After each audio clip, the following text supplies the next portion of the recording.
नमस्कार दोस्तों, welcome to Exampur. और रूस यूक्रेन जो युद्ध चल रहा है उसमें जो ताज़ा अपडेट है कि खेरसॉन जो डैम है उसे नष्ट कर दिया गया है।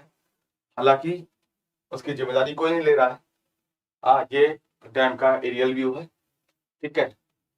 और एक नजर डाल लीजिए, फिर घटनाक्रम पे आते हैं। देखिए, ये जल का प्रवाह अनियंत्रित रूप से आगे बढ़ रहा है, ठीक है। और ये जल भराव है उसकी तस्वीर और इसकी भयावहता का अंदाजा लगाइए। खेरसॉन डैम जो है, यूक्रेन कह रहा है कि रसिया ने तोड़ा, रसिया कह रहा है कि यूक्रेन ने तोड़ा। कोई भी जिम्मेदारी इसकी लेने को तैयार नहीं। लेकिन इन सब के बीच जो नुकसान हो रहा है, पारिस्थितिकी नुकसान, वो है ही। और ब्रिटेन, संयुक्त राष्ट्र, यहाँ तक कि चाइना ने भी इसका मतलब आपत्ति जताई है कि इसे युद्ध अपराध की श्रेणी में डालने को कहा गया है। और इसी बीच यूक्रेन ने अंतर्राष्ट्रीय न्यायालय में पुराने मामलों में आतंकवादी राज्य भी घोषित किया है रूस को। पुराना मामला का आशय यहाँ पर क्रीमिया पर जो नियंत्रण है रूस का 2014 से, और यूक्रेन में जो यूक्रेन विरोधी तत्व हैं उनको हथियार देने का जो आरोप है, ये पुराने आरोप हैं जो अंतर्राष्ट्रीय न्यायालय में हाल ही में ओपन किए गए फिर से। और इसमें इन सब आधारों पर जो आतंकवादी राज्य घोषित करने की मांग कर रहा है कौन? यूक्रेन। हालांकि आपको पता है कि रूस ऐसे न्यायालय का सदस्य नहीं है, ना ही वो मान्यता देता है, ठीक है। तो एक कह सकते हैं कि एक अंतर्राष्ट्रीय बिरादरी में रूस को आरोपित बनाने का एक प्रश्न है ये, इससे ज्यादा कुछ भी नहीं है, क्योंकि रूस तो मान्यता देता नहीं है ना। हमारे एग्जाम पॉइंट ऑफ व्यू से अगर हम बात करें तो ये नीपर नदी है, ये जो आप प्रवाह देख रहे हैं, ठीक है, ये नीपर नदी है। और ये नीपर नदी जो है रूस, एक मिनट,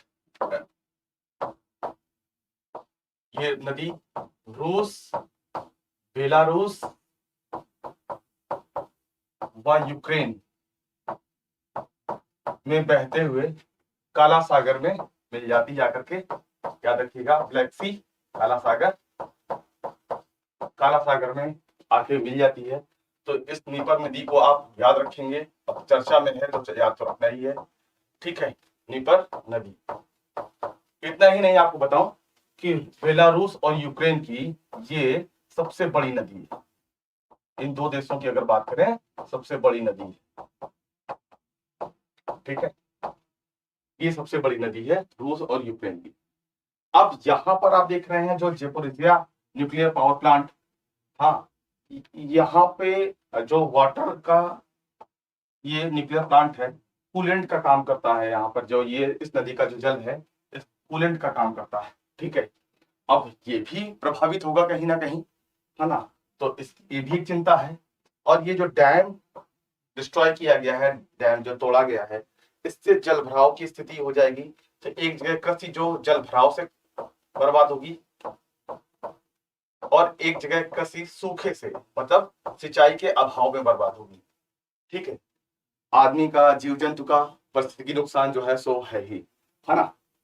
तो एक जगह नुकसान देखिए बहुत बड़ा है। ये जल भराव की स्थिति जो है उसमें भी कृषि को नुकसान है, सिंचाई की स्थिति, सिंचाई के बिना भी कृषि को नुकसान होगा। तो ये नुकसान बहुत बड़ा है, मैं फिर से कह दूं आपको। उसके अलावा जो आपको यहाँ पर और ध्यान देना है वो ये कि यहाँ पर जो क्रीमिया है, देखिए क्रीमिया, ये आपको यहाँ पर दिखाई पड़ रहा होगा छोटे वाले मैप में, और ये पोर्शन इधर पड़ेगा। इस क्रीमिया पे भी जो 85% जो जल है, 85% जो पेयजल है, पेयजल जो आज रूस के कब्जे में है क्रीमिया, इसमें पेयजल की आपूर्ति भी इसी डैम से होती थी। अब आप इस बात को समझिए, हम लोग अंतरराष्ट्रीय जो बातें हैं उसमें कह सकते हैं कि रूस ने तोड़ा या यूक्रेन ने तोड़ा, लेकिन रूस भी क्यों तोड़ेगा ये समझ के बाहर है अभी भी कि रूस ऐसा क्यों करेगा, ठीक है। और यूक्रेन ऐसा क्यों करेगा, क्योंकि सबसे ज्यादा प्रभावित तो उसके ही नागरिक हैं, है ना। तो दोनों ये द्वंद है और कोई भी जिम्मेदारी लेने को जब तैयार नहीं है, तो यहाँ पर जो संकट है आपको ध्यान देना है ये कि एक तो खेती की बर्बादी है, पारिस्थितिकी तंत्र को बर्बादी है, हाँ, पेयजल की समस्या है, बिजली की भी समस्या है, इलेक्ट्रिसिटी की भी समस्या है। तो इन समस्याओं के साथ हमें इस चीज को समझना है। ठीक है, अगर आप इन्वायरमेंट पे कुछ निबंध लिख रहे हैं तो आप इस तथ्य का उपयोग कर सकते हैं बेहतर तरीके से। इसके अलावा ये नदी चर्चा में है, ये आपको ध्यान देना चाहिए। और ये जो युद्ध है, इस युद्ध में भी कुछ युद्ध अपराध होते हैं, उसकी श्रेणी में इसको लाने की बात हो रही है ना। जैसे भारत और पाकिस्तान के भी खूब युद्ध हुए हैं और परंपरागत शत्रु हम तो रहे हैं, तो लेकिन हमने भी ये सब काम अभी तक नहीं किए। तो इस तरीके से सोचिए कि ये युद्ध अपराध की श्रेणी में ये लाया जाने को बात हो रही है और रूस को चारों तरफ से आलोचना का शिकार बनना पड़ रहा है। ठीक है, तो ऐसे ही जो सूचनाओं के लिए, परीक्षा उपयोगी सूचनाओं के लिए, सूचना तो आप न्यूज में भी देख सकते हैं, लेकिन जो इसमें जो परीक्षा के जो बिंदु है वो आपको कहाँ पर ध्यान देना है, इसके लिए आप जुड़े रहिए एग्जाम्पल से। मिलते हैं अगली खबर में। धन्यवाद।